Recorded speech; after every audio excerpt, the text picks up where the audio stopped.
সরকারি সময়ের ভিতরে যদি কোনো ডাক্তার বা যে কোনো ধরেন করেন শাস্তিযোগ্য অপরাধ, যেহেতু আমরা স্বাস্থ্যে কোনো ডাক্তার যদি ওনার ডিউটিরত অবস্থায় ডিউটি থাকাকালীন অবস্থায় যদি সরকারি সময়ের ভিতরে ডিউটি রেখে যদি বাইরে গিয়ে কোনো প্র্যাকটিস করেন, the same thing shall be taken.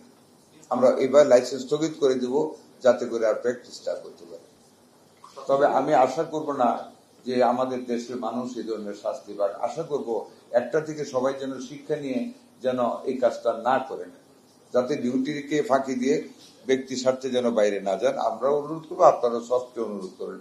এটা খুব একটা আমরা ভাবার কিছু নাই, সবাই ভালো হয়ে যাক, নীতির ভিতরে আসুক, যাতে কারো কষ্ট না হয়। প্রত্যেকেরই তো ছেলে মেয়ে আছে, কষ্ট তো হবে না বেতন না পেলে।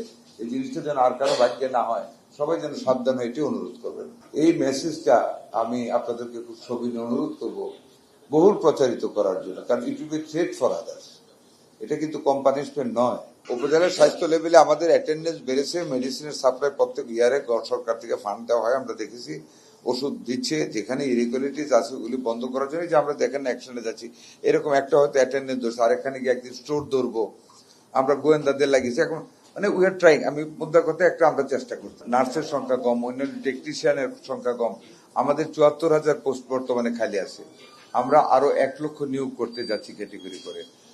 দোয়া করেন, আমরা আশা করি তাড়াতাড়ি আমরা চেষ্টার কোনো ত্রুটি আমাদের নেই, একটু সময় লাগবে। হেলথ টেকনোলজি, ফার্মাসি, মিডওয়াইফার, আমরা নারী জাতি এবং 80% মহিলা নিয়োগ দেওয়া হবে। 80% মহিলা to look after the women.